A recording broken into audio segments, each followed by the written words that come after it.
Sabi ng SEC, approve na daw ang Bitcoin ETF. Kaya kahapon, nag-pump yung presyo ni Bitcoin ng almost 48K. Pero binawi din nila to agad. Kasi na-compromise daw yung X or Twitter account nila. Since maganda yung mga lumalabas na balita about Bitcoin ETF ng mga nakaraang araw, nagkakaroon tayo ng upward movement.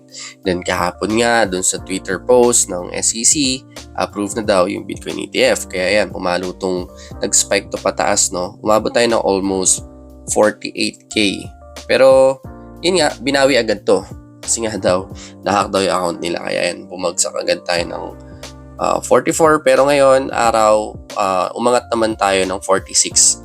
And then, nandito tayo sa taas ng support na to.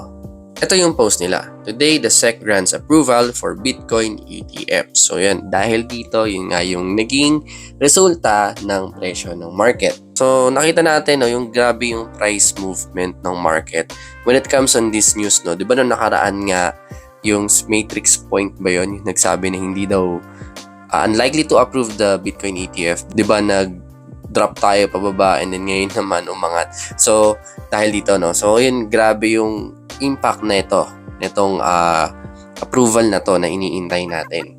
Ayun yung sinabi nila, no, na hindi pa daw approve yung Bitcoin ETF kasi yung X account or Twitter account nila ay na-compromise. Nakakatakot tuloy pumasok ng trade, no, kasi ang daming manipulation na nangyayari sa market because of this Bitcoin ETF approval.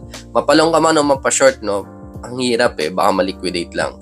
Pero kung spot naman ang usapan, walang problema doon kahit mag-buy ka kahit sa anong level ni Bitcoin. Especially kung naka-DCA ka naman, mas okay yun.